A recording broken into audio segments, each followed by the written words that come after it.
자, 제목이 동짓달 기나긴 밤을. 이 시조라고 그랬지, 시조는 초장, 중장, 종장. 이렇게 해서 3장으로 돼 있어, 3장. 3장. 육구는 하는 게 뭐냐면, 자, 동짓달 기나긴 밤을 하늘이 베었네요. 춘풍 이불 아래 서리서리 넣었다가 어른님 오신 날 밤이어든 굽이굽이 펴리라. 이게 지금 한 장에 사음보시 있어. 사음보. 12음보잖아. 12음보. 12음보인데 이렇게 이음보를 묶으면 구가 되는 거야. 그래서 시조의 형식은 3장 6구.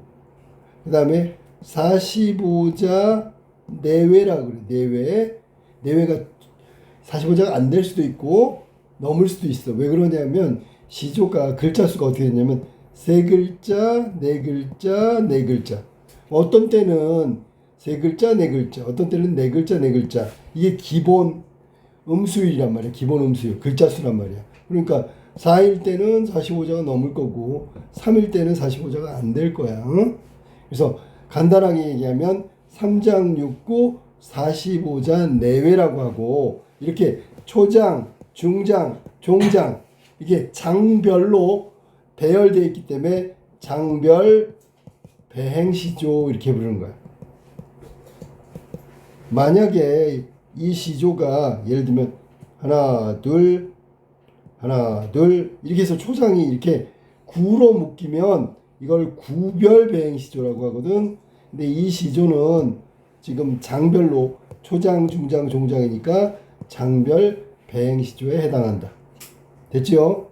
이게 지금 동짓달 기나긴 밤 시조의 형식을 지금 선생님이 얘기하는 거야. 자, 이거는 고려 중엽부터 지어지기 시작한 문학 장르고 쭉 해서 현대 지금까지 있는 문학 장르가 시조다라니. 그리고 시조는 시절 가조의 줄임말이야. 시절 가조에 이렇게 하면 시조가 되는 거야. 시절 가조가 뭐냐면 그 시대에 유행했던 노래 뭐 이런 뜻이야. 유행가랑 비슷한 거야. 자, 시조 초창기에는 쭉, 자, 고려 중엽 때에서 조선으로 넘어오면 조선 초기에는 양반 사대부들이 일단 글자를 알기 때문에 향유 즐기는 계층이었어. 향유 계층이 양반 사대부였어. 근데 조선 후기로 넘어가면, 조선 후기 되니까 뭐 훈민정음도 널리 퍼지고 그러니까 평민들도 이 시조의 향유자로 등장하기 시작해. 그때 많이 등장하는 게 작자미상의 사설시조가 등장해. 사설시조. 자, 사설시조는 요 밑으로 가면 다음번에 나온 이런 시조를 사설시조라고 하는 거야. 여기는, 자, 뭐가 나오냐면 이게 막 길어졌잖아. 되게 종장 빼놓고는 다 길어버렸지, 그지? 특히 자, 여기 님이 오마 학원을 저녁밥을 일찍 지어 먹고, 야, 여기부터 말이지. 여기까지가 엄청 길어졌지. 이게 중장이 한없이 길어지는 걸 사설시조라고 하고, 보니까 작자미상, 아, 평민이 지었구나 알 수 있는 거. 이건 조선 후기야. 그러면 이렇게 해서 시조가 초창기에 양반사대부터 향유라는 게 즐겼다는 거니까 나중에 조선 후기에 민중이 지어놓은 사설시조까지 발전하게 된다. 이거는 지금 동짓달 기나긴 밤 시조의 형식을 얘기한 거야. 자, 그 다음에 내용으로 잠깐 들어가면, 아까 여기 보면 뭐라 했냐면 서정문학의 전통 이렇게 있는데, 서정문학하고 서사문학이 있는데, 서정문학은 우리가 보통 정서적 울림이 있는 거야. 시 같은 거, 시조 같은 거.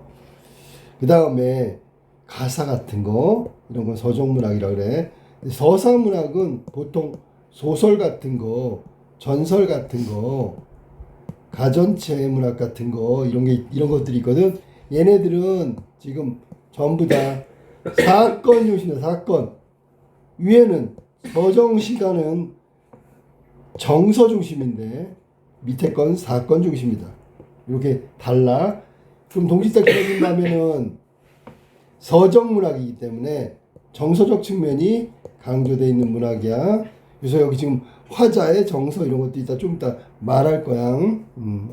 자, 이거는 이제 서적 문학이냐 서사 문학이냐 이걸 얘기한 거고, 이번엔 다른 쪽에서의 얘기를 보충해서 설명해 줄게. 자, 초장의 내용 볼까? 동짓달 기나긴 밤을 한허리 버혀내요. 해석은 동짓달이란 동지가 1년 중에서 밤이 제일 긴 시간이야. 밤이 제일 긴 시간. 밤하면 떠오르는 게 뭘까? 외로움과 고독을 떠올릴 수 있겠지. 근데 지금 여기 화자의 상황은 임과 이별하고 나서 혼자 고독한 건데, 시간대가 언제냐면 동짓대야. 겨울이고요. 됐지? 제일 깜깜한, 즉 밤의 길이가 제일 긴 시간이란 말이야. 그러면 고독을 더 많이 느끼겠지, 그지? 이해됐냐? 그리고 이 동짓날은 절기 중에 하나인데, 여기 화자한테는 절기가 중요한 게 아니야. 뭐라고? 님의 부재란 말이야. 부재. 님이 없어. 님이 부재야. 그러면 화자한테는 이 시간은 부정적 시간이지. 왜 부정적 시간이야? 고독하고 외로움이 느껴지고 혼자서 지내야 된단 말이야. 이해됐지? 그러니까 화자한테는 이 동지는 부정의 시간이다. 겨울에 있는 절기야. 까먹지 마.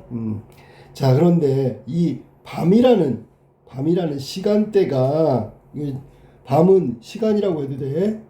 시간대가 사실은 우리가 시간을 물리적으로 이야기하는 것이지 구체적으로 눈에 보이는 건 아니잖아. 그지? 한 시간 잡아봐. 어디부터 어디까지야? 우리가 구체적으로 드러나는 게 없잖아. 그냥 물리적 시간으로 60초, 1분, 뭐 60분 뭐 이런 식으로 해가지고 하는 게 시간이잖아. 근데 뭐라고 얘기했냐면 밤의 한 허리라고 그랬어. 이 허리는 우리 신체 중간을 말하는 거잖아. 그러면 이 얘기는 밤의 중간이란 얘기야. 그러면 밤의 중간, 그러면 가장 고독을 느끼고 가장 외로움을 느끼고 가장 님이 그리운 시간대를 말하는 거야. 이해됐냐? 그래서 보이지 않는 시간을 보이는 것으로 얘기했기 때문에 앞에서 설명했지만 추상적인 관념을, 밤 시간을 구체적인 걸로 바꾸고 있는 거야. 알았지? 눈에 안 보이는 추상을 구체적으로 마치 어디의 중간 이런 것으로 이야기한 거야. 자, 그 다음에 나온 버여내어는 베어내어 그런 뜻이야. 밤의 중간을 베어내어, 밤의 가운데를 베어내어. 아까도 얘기했어. 이별하고 난 다음에 가장 고독하고 가장 외로움을 느끼는 시간대가 중간일 거야. 지겨워. 밤이 제일 긴 시간이니까. 자, 그 다음에 중장으로 갈게. 춘풍은 봄바람인데 이불처럼 따뜻한 봄바람을 말하는 거야. 됐지? 포근한 이불이지. 아래 서리서리.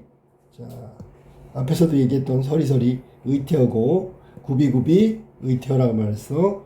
의태어 등장하고 있어. 그러면 의태어는 감각적일까? 감각적이라고 해야지. 왜? 의태어는 시각, 즉 눈으로 보는 거니까. 이해됐어? 그리고 이 의태어를 우리는 다른 말로 국어 시간에 음성 상징어라고 부르지. 그럼 이 시조는 음성 상징어를 활용했냐? 활용했죠. 그리고 감각적으로 얘기했죠. 됐어? 자, 그리고 난 다음에 우리가 알아둬야 될 건 바로 서리서리 넣었다가 구비구비 펼친다라는 이 두 구절이 의미상 대조가 되고 있다는 거야. 대조가 뭔지 알지? 반대말이란 말이야. 자, 착착해서 넣었다가 활활 펼쳐서 펼치겠다, 이불을. 그런 얘기야. 근데 실제로는 이불 아래 넣었다가 무엇을? 밤의 허리, 즉 지루했던 시간을 이불처럼 베어서 넣었다가 나중에 어른님, 사랑하는 님이 오시면 그때 시간이 막 너무 빨리 가. 그때 펼치겠다. 지겨운 시간을 접었다가 즐거운 시간, 빨리 가는 시간 때 펼치겠다. 그때 쓰겠다. 그런 얘기를 하는 거야. 그러면 이 말 그대로 얘기한다면 어른님, 사랑하는 님 오시길 기다리는 거지요. 그러니까 그리움의 정서가 여기서는 만남의 소망 혹은 여기서 어른님을 그리워하고 있다는 걸 간접적으로 드러내고 있잖아. 됐지? 님이 오시면 혼자서 지루했던 그 시간을 펼쳐서 즐거운 시간을 만들겠다, 길게 만들겠다 하는 게 화자의 소망이란 말이야. 그리고 이걸 다른 말로 하면 별이라 그랬으니까 꼭 그렇게 하고 말 거야 라는 소망에서 좀 뛰어넘는 의지적인 면도 있어. 그렇게 하는 건 내 맘이니까. 알았지? 자, 요게 동짓달 기나긴 밤 내용인데 여기서 이제 추가적으로 이제 설명해야 될 걸 있어. 뭐냐면 밤이라는 추상적. 자, 이 얘기 있어. 추상적. 그리고 이걸 관념적이라고 해도 돼. 알았니? 우리가 구체적으로 만지고 이런 게 아니기 때문에 구체적이라고 하는 것은 반대말이고 추상적이고 관념적인 이 시간대를 말이지. 이걸 갖다가 뭐로 했다? 형상화했다. 형상화. 형상화라는 게 나타낸다, 드러낸다, 보여준다 그런 얘기니까 구체적으로 나타내는 거야. 어떻게 나타내나 볼까?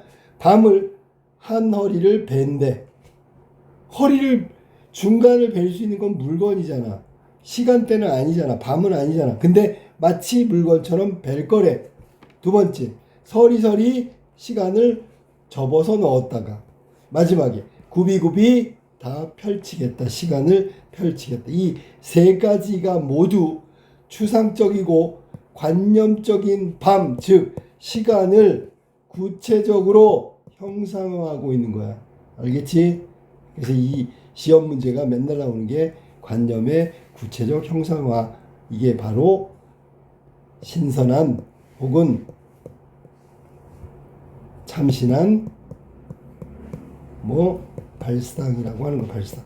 야, 다른 사람은 생각도 못했는데 이 화자는 황진이는 밤이라는 추상적인 걸 마치 이불 중간도 베어내고요. 이불처럼 착착 개었다가 자기 마음대로 펼쳐가지고 쓸 수 있다고 생각한 건 다른 사람하고 정말 다른 참신한 발상, 아주 산뜻한 생각이야. 이런 걸 느끼게 해주는 게 이 시조의 특징이라고 보면 돼. 알았어? 자, 그 다음에 기본적인 내용을 조금 한다면 뭐냐면 현대어 해석을 다시 한번 해줄게. 쉽게. 자, 동지 시옷, 이건 관형격 조사지. 동지의 달, 동짓달. 이거는 동짓날을 말하는 거야. 다시 한번. 동짓날. 아까도 얘기했지만 동지가 1년 중에서 밤의 길이가 제일 긴 날, 절기라고 그랬잖아.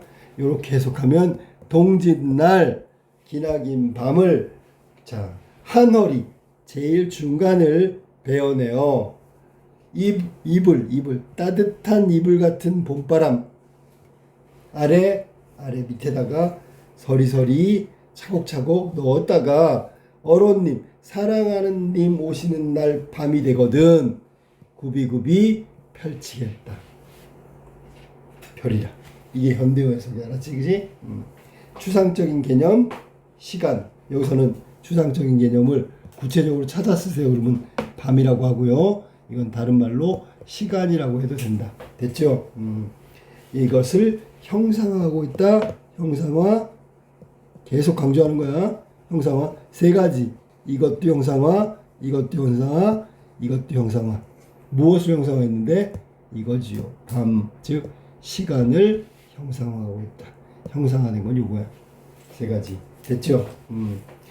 이 시조가 어른님, 사랑하는 님 이게 나왔기 때문에 연모라고 해야지.